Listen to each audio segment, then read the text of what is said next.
ये बात सच है कि हम लोग एक अच्छे दौर से नहीं गुजर रहे हैं। कोरोना वायरस से हमारा देश ही नहीं पूरी दुनिया प्रभावित है और सबसे ज्यादा प्रभावित है हमारे डेली वेज वर्कर्स, जो देश के अलग अलग कोने से आते हैं रोजगार के लिए, ताकि वो अपना और अपने परिवार का पेट पाल सके। गिव इंडिया, एक्शन एड और हेलो लाया है मैं भी कोविड वॉरियर, एक इनिशिएटिव जिसमें हम सब साथ आए और कोविड-19 से लड़े। So join the cause and support our daily wage workers. जय हिंद। तीखी सास के मीठे बोल। मानसी की सास रजनी उसे हर वक्त परेशान करती, किसी न किसी बहाने उसे काम में ही उलझा कर रखती थी। वो जितना भी अच्छा काम कर ले उसे बातें ही सुननी पड़ती। एक दिन, बहू कहाँ मर गई? कब से तेरा इंतजार कर रही हूँ। चाय की एक प्याली भी नहीं मिली। न जाने सुबह से क्या करती रहती है।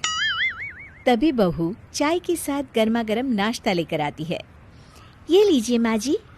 हे भगवान, ये तो चाहती है कि मैं मर जाऊं, तभी तो ये भारी सा नाश्ता सुबह सुबह ले आई। खा खा कर मैं मोटी हो जाऊं और बीमारी मुझे घेर ले और फिर पूरा घर तू हड़प ले। अरे माँ जी, शुभ शुभ बोलो। मरे आपके दुश्मन, न खाना है तो वापस ले जाती हूँ। बातें इतनी तो ना बढ़ाओ। ठीक है, चलो जाओ यहाँ से। कोशिश करती हूँ थोड़ा बहुत खा लूं। बहू प्लेट देकर निकल जाती है, लेकिन दरवाजे के पीछे छुपकर देखती है जहाँ सास चटकारे लेकर खा रही होती है। वाह भाई, मजा आ गया। गर्मा गर्म नाश्ता, भूख भी बहुत लगी थी। और वो सारा नाश्ता चट कर जाती है। दोपहर में सास एक बार फिर से चिल्लाती है, अरे बहू, कुछ खाने को नहीं बनाया? क्या चाहती है तू कि मैं भूखी ही मर जाऊं? अरे कहाँ मर गई तू? जिंदा हूँ माँ जी। और बहू प्लेट में खिचड़ी लेकर आती है। अरे ये खाना कौन खाएगा? खिचड़ी भी कोई खाने की चीज है? माँ जी, आपको डॉक्टर ने यही खाने को कहा है। हाँ, तू बड़ी मेरी माँ बनी है। अरे नहीं खाऊंगी मैं, ले जा यहाँ से। देखिए माँ जी, यही है खाने में और कुछ नहीं। इसे तो खाना ही पड़ेगा। और हाँ, मुझे अब कपड़े भी धोने हैं, मैं चलती हूँ। बहू के जाने के बाद सास खिचड़ी खा लेती है और सो जाती है। शाम को, आज दिन में हल्का खाना खाया तो शरीर बड़ा ही रिलैक्स लग रहा है। चलो शाम की वॉक ही कराती हूँ।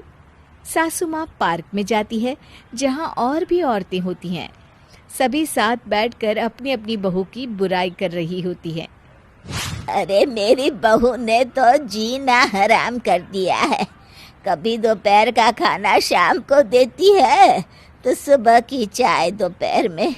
मन तो करता है निकाल दूं घर से उसे। अरे मेरी बहू का क्या बताए। करमजली को पता है कि डॉक्टर ने मुझे चीनी और नमक कम खाने को कहा है, लेकिन जानबूझकर ऐसा खाना बनाती है कि मैं खा ही ना पाऊं। अरे मेरी बहू के तो क्या कहने, हर बात का जवाब, हर बात में लड़ाई।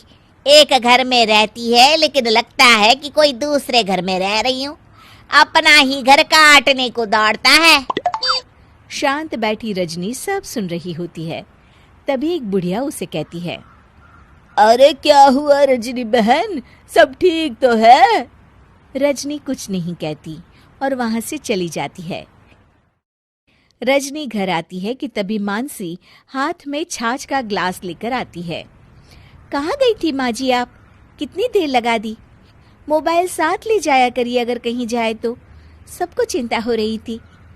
हाँ, ये लीजिए, छाछ पी लीजिए, पेट ठंडा रहेगा। रजनी कुछ सोचती है, फिर जोर से चिल्लाती है, हाँ, तू तो यही कहना चाहती है ना कि मेरा भेजा गरम रहता है। अरे तू ही पी ले ये छाछ।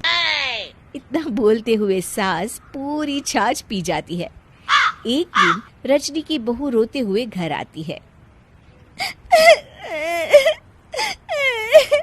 अरे क्या हुआ?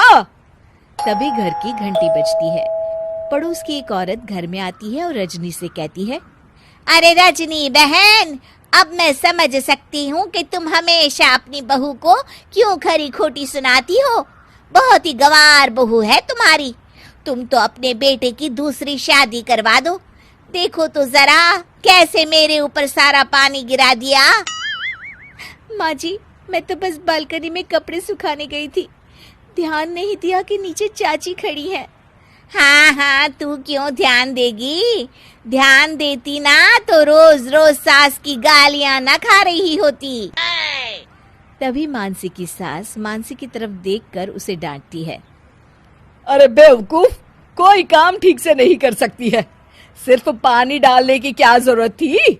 ऐसी औरतों पर तो बाल्टी मारना चाहिए था। मानसी सास की बात सुनकर हैरान हो जाती है। तभी सास पड़ोसन से कहती है, वो मेरी बहू है, मैं उसे डांट लगाऊं या गालियां, तुझे क्या मतलब? और हाँ, मेरी बहू को गवार कहा ना तो तेरी खाट खड़ी कर दूंगी। चल निकल यहाँ से और दोबारा लौट कर मत आना, वरना डंडे से मारूंगी। पड़ोसन के जाने के बाद, और तू यहाँ क्या खड़ी है? जा जाकर मेरे लिए अच्छा सा नाश्ता बना कर ला। मानसी वहां से चली जाती है। शिक्षा, बोल भले ही कड़वे हो, रिश्ते में मिठास होनी चाहिए।